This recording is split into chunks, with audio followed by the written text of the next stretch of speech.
Ésaïe 28, verset 16. Un seul verset. C'est pourquoi ainsi parle le Seigneur l'Éternel. Voici j'ai mis pour fondement en Sion une pierre éprouvée, une pierre angulaire de prix, solidement posée. Celui qui la prendra pour appui n'aura point hâte de fuir. Ce texte magnifique du prophète Ésaïe nous parle du remède pour un mal de notre temps. Un mal dont beaucoup souffrent inconsciemment. Ce mal a pour nom la fuite. Beaucoup d'hommes et de femmes sont dans une position de fuite devant les hommes, mais surtout, ce qui nous intéresse ce matin, de fuite devant Dieu. Quand pouvons-nous nous trouver dans une attitude de fuite? Tout d'abord, le pécheur est en fuite devant Dieu. Nous avons comme exemple frappant, comme exemple qui sert vraiment de base, de point de repère, pour décrire ce phénomène de fuite du pécheur devant Dieu, l'exemple de Caïn. Caïn qui a tué son frère. Et nous lisons dans Genèse au chapitre 4, au verset 13, « Caïn dit à l'Éternel, mon châtiment est trop grand pour être supporté. » Et au verset 16 du chapitre 4, puis Caïn s'éloigna de la face de l'Éternel et habita dans la terre de Nod. Et le mot Nod, c'est le mot fuite en français. Caïn a donc pris la fuite. Caïn est l'exemple du pécheur qui fuit devant Dieu. Pourquoi fuit-il? Parce qu'il refuse de reconnaître son péché. Caïn n'a pas accepté de reconnaître qu'il avait péché contre son frère et contre son Dieu. Il n'a pas voulu appeler son crime par son nom. Il n'a pas reconnu que c'était un crime. Il n'a pas reconnu que c'était le péché. C'est le refus de reconnaître le péché. Ce refus de reconnaître le péché, c'est aussi le refus de l'humiliation, le refus de se reconnaître pécheur, le refus de s'abaisser devant Dieu, notre Créateur, devant Dieu qui est saint et qui ne peut pas tolérer le péché en sa présence. Refus d'humiliation. Et chez Caïn, nous avons encore le refus du châtiment. Mon châtiment est trop grand pour être supporté. Il n'accepte pas d'être puni. Il refuse le châtiment. Il dit non, je n'ai pas mérité d'être puni. Dieu est injuste en me punissant. Dieu est injuste en me faisant des reproches. Voilà l'attitude du pécheur. Refus de reconnaître son péché. Refus de s'humilier devant Dieu et refus du châtiment. Il ne peut pas accepter. Et cela se traduit par ce phénomène de la fuite. Caïn fuit devant l'Éternel. Il fuit loin de l'Éternel, car la présence de l'Éternel est pour lui absolument intolérable. Nous ne pouvons pas rester en présence de Dieu lorsque nous tolérons le péché en nous. Nous ne pouvons pas rester en présence de Dieu lorsque nous refusons de nous humilier. lorsque nous restons devant Dieu dans notre propre justice, essayant de nous excuser, essayant de nous justifier, essayant de nous revêtir d'une justice humaine, d'excuses humaines, cela, nous ne pouvons pas rester en présence de Dieu, nous ne pouvons pas supporter le regard de Dieu, nous ne pouvons pas supporter sa sainteté. Et cela pousse l'homme à fuir loin de Dieu. Et nous voyons que Caïn persiste dans cette position. Il ne veut pas revenir. Et au verset 17, la Bible constate simplement, il bâtit ensuite une ville qu'il appela Hénoch. Et le mot Hénoch veut dire en français s'armer, se défendre, se préparer. Ainsi nous voyons cet homme qui non seulement fuit devant Dieu, mais encore se retranche. Il s'endurcit, il s'arme pour résister à Dieu. Et c'est le phénomène classique de l'endurcissement. Les pécheurs ont des arguments tout prêts, et lorsque la parole de Dieu les touche, ils repoussent la parole de Dieu. Ils ont des arguments pour réduire la parole de Dieu à néant. Tout au moins, ils croient pouvoir réduire la parole de Dieu à néant. Ils ont des excuses lorsque Dieu, par son Saint-Esprit, veut les reprendre. Et dans leur ville, dans leur forteresse, ils se croient en sécurité. Oh, combien Caïn est malheureux dans sa ville, loin de Dieu. Combien les pécheurs sont malheureux parce qu'ils fuient loin de Dieu. Et dans le prophète Osée, Dieu dit dans Osée 7, verset 13, « Malheur à eux, parce qu'ils me fuient, je voudrais les sauver. » Et voici qu'ils fuient loin de leur Sauveur. Ils fuient devant celui qui les aime le plus. Ils fuient devant celui qui pourrait les aider. C'est une fuite éperdue parce qu'ils ne veulent pas rencontrer leur Sauveur. Et voici que le prophète dit qu'il y a une pierre. Une pierre sera posée en Sion. Et la parole de Dieu nous dit dans Ésaïe 28, verset 16, « J'ai mis pour fondement une pierre éprouvée. Celui qui la prendra pour appui n'aura point hâte de fuir. » Et c'est ainsi que Dieu place devant cet homme en fuite une pierre, un rocher. Et cet homme en fuite se trouve soudain en présence de ce rocher. Deux attitudes sont alors possibles. Il s'arrête. Il reconnaît cette pierre. Il reconnaît Jésus-Christ. Il s'humilie devant lui. Il se réfugie en lui.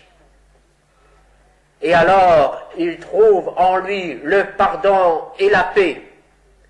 Et ce rocher qui est dressé devant lui devient alors un refuge, devient un lieu de sécurité beaucoup plus grand que la ville qu'il a voulu édifier, bâtir pour s'y réfugier.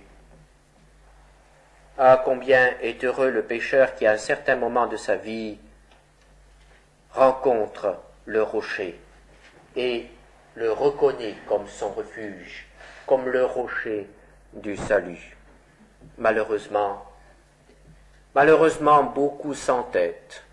Malheureusement, beaucoup restent dans leur endurcissement et au lieu de s'arrêter, continuent tout droit et se trouvent alors fracassés contre ce rocher, car celui qui veut lutter contre le rocher sera tôt ou tard écrasé par lui. Et c'est la fin de la fuite. On ne peut pas éviter Jésus-Christ. Aujourd'hui, il se présente à nous comme un sauveur des pécheurs, comme celui qui est prêt à pardonner, comme celui qui est prêt à nous donner la paix et la sécurité, comme celui qui veut être notre refuge dans l'adversité, notre refuge au moment du jugement. Aujourd'hui encore, il est sauveur pour nous, mais demain peut-être il sera déjà juge. Peut-être que demain il sera trop tard. Et le malheureux qui fuit devant Dieu, le malheureux qui refuse de rencontrer Dieu, ignore que tôt ou tard il sera en présence de Dieu. Nul ne peut éviter de rencontrer Jésus-Christ. Aujourd'hui comme sauveur, c'est la vie, c'est la paix. Demain comme juge, alors ce sera trop tard. Ce sera le jugement ou la mort. Quelle est notre attitude? Sommes-nous en fuite devant Dieu? Sommes-nous en fuite parce que nous ne voulons pas reconnaître nos péchés, parce que nous ne voulons pas nous humilier devant Dieu, parce que nous ne voulons pas demander pardon? Sommes-nous en fuite parce que nous nous entêtons à aller notre propre chemin, à vivre notre propre vie? Nous ne pouvons pas éviter Jésus-Christ. Un jour ou l'autre, nous serons en sa présence. Il vaut mieux être en sa présence aujourd'hui, puisqu'aujourd'hui, il vient à nous comme un sauveur. Voilà donc la fuite du pécheur. Mais ce qui nous intéresse surtout ce matin, c'est la fuite du croyant. Et je prendrai deux exemples. Deux exemples qui nous montrent deux aspects de la fuite du croyant. Je prendrai tout d'abord un exemple très connu, celui du prophète Jonas. Vous connaissez bien l'histoire. Jonas était un serviteur de Dieu qui n'a pas voulu obéir à Dieu. Jonas, chapitre 1er, versets 1 à 3. La parole de l'Éternel fut adressée à Jonas, fils d'Amittai, en ces mots: « Lève-toi, va à Ninive, la grande ville, et crie contre elle, car sa méchanceté est montée jusqu'à moi. » Et Jonas se leva pour s'enfuir à Tarsis, loin de la face de l'Éternel. Il descendit à Jaffo, et il trouva un navire qui allait à Tarsis. Il paya le prix du transport et s'embarqua pour aller avec les passagers à Tarsis, loin de la face de l'Éternel. Jonas n'était pas un pécheur. Jonas était un serviteur de Dieu, un serviteur qui était employé par Dieu. Jonas était un grand prophète et il avait fait du bien à son peuple. Il parlait de la part de l'Éternel et il annonçait au roi Jéroboam certaines choses que ce roi devait entendre. Jonas était un instrument de bénédiction dans la main de Dieu pour son peuple. Et voici qu'un jour, Dieu donne un nouvel ordre de marche à son serviteur. Il lui montre une nouvelle tâche. Tu as fait du bien à ton peuple, ta mission pour Israël est terminée pour un certain temps, et maintenant je te montre un autre champ d'activité. Israël n'est pas seul. Israël est environné des nations. Et ces nations sont dans les ténèbres du paganisme, de l'idolâtrie. Mais ces nations, je les aime et je veux aussi les sauver. Et voici que Dieu choisit ce serviteur Jonas, et lui dit: va maintenant et sors de ton pays, sors de ce milieu que tu aimes, que tu connais, où tu as des amis, et va seul comme un missionnaire au loin pour annoncer ma parole. Oh, ce sera d'abord une parole difficile, ce sera une parole de jugement. Mais Jonas, qui connaît tellement son Dieu, sait très bien que cette parole de jugement est en réalité une parole de grâce. Et Dieu lui dit, maintenant va vers Ninive. Ninive, cette grande ville, cette capitale de la corruption. Ninive, cette ville d'où sont sorties les armées qui ont asservi quelques-unes des nations qui environnent Israël et qui envoient déjà des armées pour attaquer Israël. Donc Jonas est choisi par Dieu pour apporter le message de Dieu à Ninive. Et que se passe-t-il? Jonas n'est pas d'accord. Jonas n'est pas d'accord avec le plan de Dieu. Il ne peut pas discuter, alors il fuit. Jonas le prophète, Jonas le serviteur de Dieu, fuit. Fuit Dieu parce qu'il n'est plus d'accord. Frères et sœurs, est-ce qu'il nous est déjà arrivé de fuir Dieu parce que nous ne sommes plus d'accord avec lui?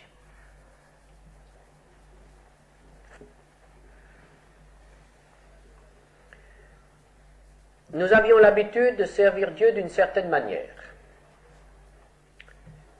Et cette manière était devenue pour nous peut-être une routine. Nous faisions chaque jour la même chose. Et peu à peu, nous avons pris l'habitude de faire ces choses. Et nous nous y sentions bien. Et tout allait très bien. Et voici qu'un jour, Dieu nous dit, j'ai quelque chose de nouveau pour toi. Quelque chose de différent. Va et commence un nouveau travail. Et alors, c'est la fuite. C'est la fuite parce que nous ne sommes pas d'accord. Et nous avons de bonnes raisons. Et nous disons, ça ne peut quand même pas être ça. Dieu, mais tu te trompes. Tu te trompes.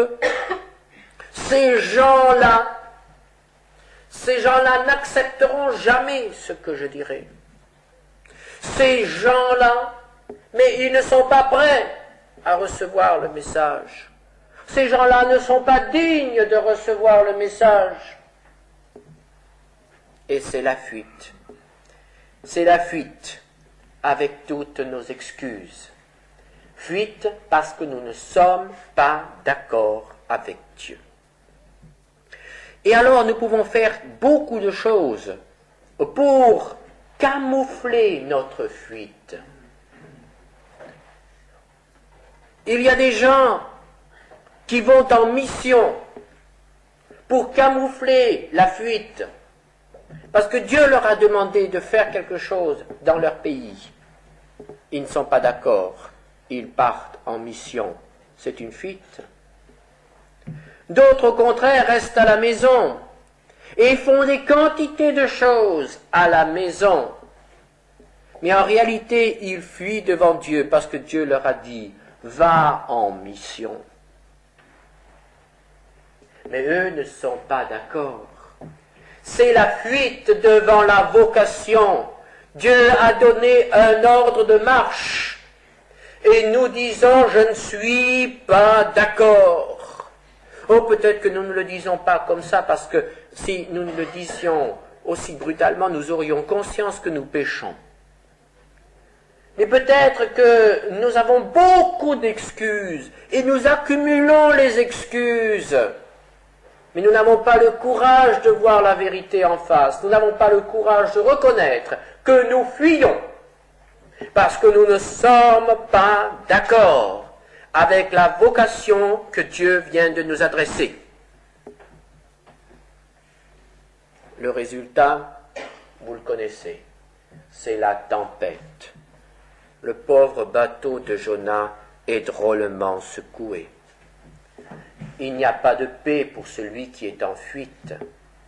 Est-ce que notre barque est secouée en ce moment?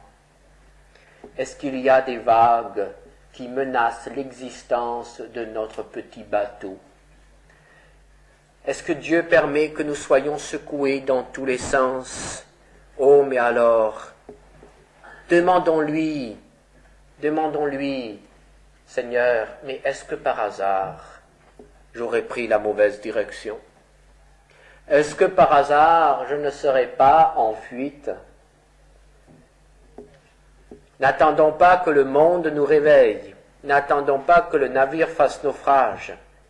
Mais s'il y a la tempête, demandons-nous, est-ce que je suis en fuite? Est-ce que j'accomplis vraiment l'ordre de Dieu? Est-ce que je suis à la place où Dieu veut que je sois? Est-ce que je fais le travail que Dieu veut que je fasse? Est-ce que je dis les paroles que Dieu veut que je dise? Est-ce que j'accomplis ma vocation? Est-ce que je l'accomplis fidèlement? Ou bien est-ce que je suis en fuite?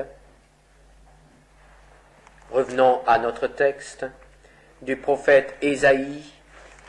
Et là, nous avons de nouveau devant nous ce rocher. Et voyez-vous, un rocher en mer peut être extrêmement dangereux. Surtout lorsque le bateau est poussé par toutes sortes de vents. Le rocher peut alors être la cause du naufrage. Mais le rocher peut aussi être le lieu où l'on peut se mettre à l'abri, qui ménage peut-être cette petite crique qui nous mettra à l'abri du vent, à l'abri de la tempête. Alors Christ pour nous est à nouveau devant nous comme ce rocher. Et il nous dit, « Celui qui me prend pour appui n'aura point hâte de fuir. » Est-ce que nous sommes tentés de fuir parce que Dieu nous a adressé une vocation qui nous paraît trop difficile à réaliser? Alors, venons à ce rocher et réfugions-nous dans ce rocher. Faisons-lui confiance. Il ne peut pas nous demander quelque chose qui nous mènera à la ruine. Car le Seigneur est, excusez-moi l'expression, un patron qui prend soin de ses ouvriers, un patron qui n'abîme pas ses instruments. Dans la main de Dieu, il n'y a pas de gaspillage et il n'y a pas de geste maladroit. Alors si nous acceptons d'être dociles dans la main de Dieu, n'ayons donc pas peur. N'ayons pas peur si sa main nous approche de quelque chose qui nous semble trop difficile pour nous, trop dur pour nous. Ne fuyons pas lorsque Dieu nous donne un ordre de marche, lorsque Dieu met devant nous un travail à accomplir. Acceptons de rester dans sa main. Et enfin, pour le chrétien, il y a l'autre possibilité de fuite. Et je prendrai comme exemple la fuite des disciples dans le jardin de Gethsémani, au moment de l'arrestation de Jésus. Dans Matthieu 26, verset 56, nous lisons « Alors tous les disciples prirent la fuite, l'abandonnèrent et prirent la fuite. » Ils avaient dit « Allons avec lui ». Ils avaient dit « Nous mourrons avec toi ». Puis, lorsque le moment est venu, lorsque Jésus s'est donné, s'est littéralement livré à ses adversaires, lorsque les disciples ont vu que Jésus était couvert de chaînes et de liens et entraîné, les disciples l'abandonnèrent et prirent la fuite. Quelle est cette fuite?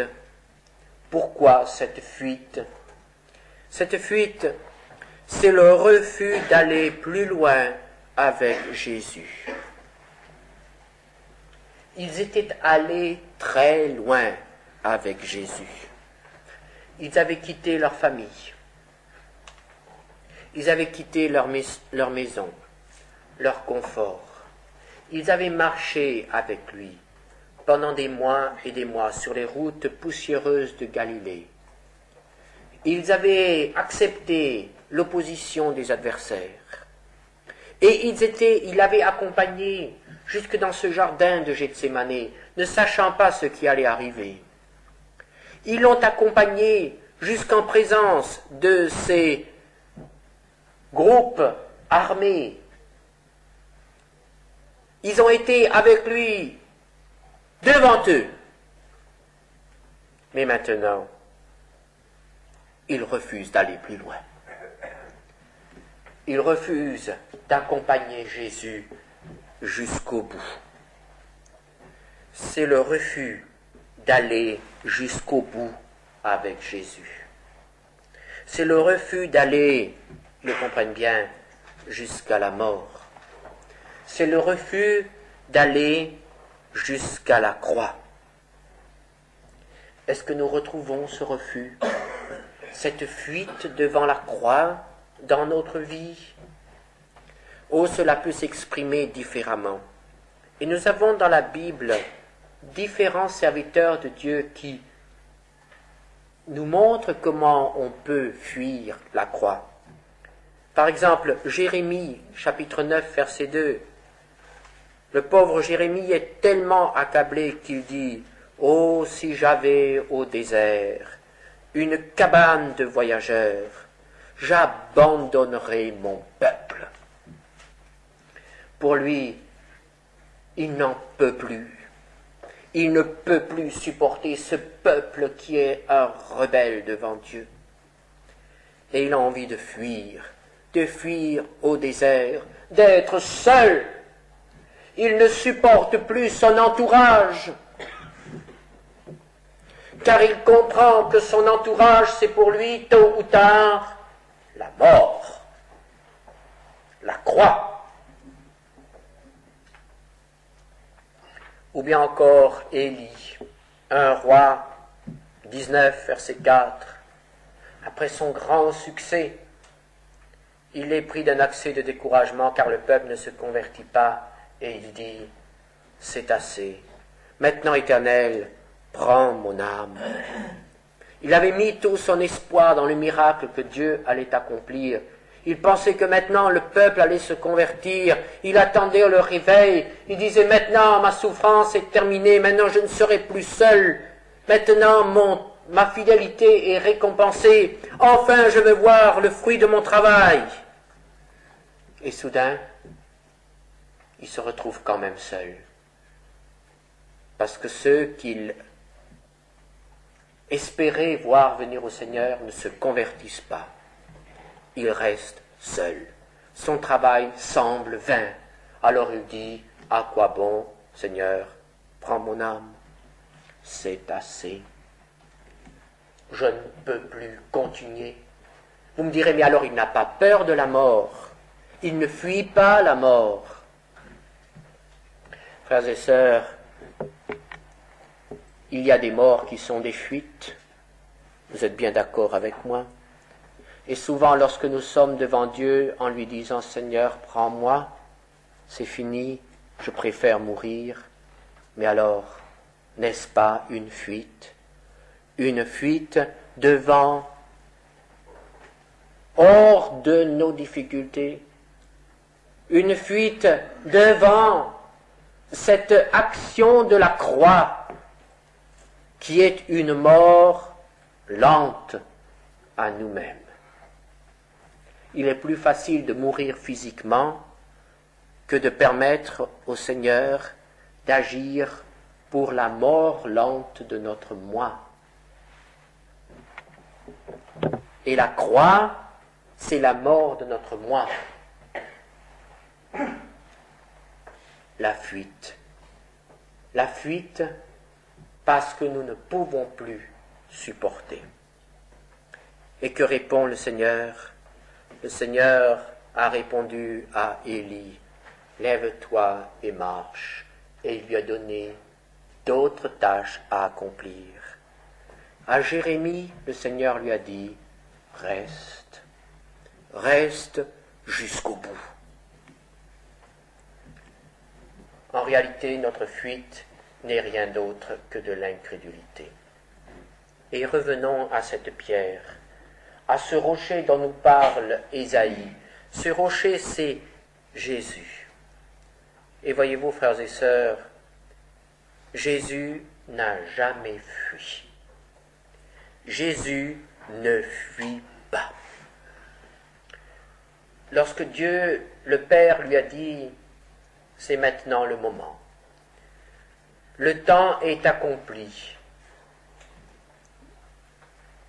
il faut descendre sur terre, il faut accepter le dépouillement de ta gloire, dépouillement de ta puissance.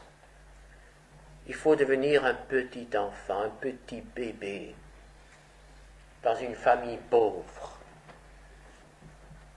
Jésus, le Fils de Dieu, n'a pas fui le dépouillement. Il n'a pas dit non.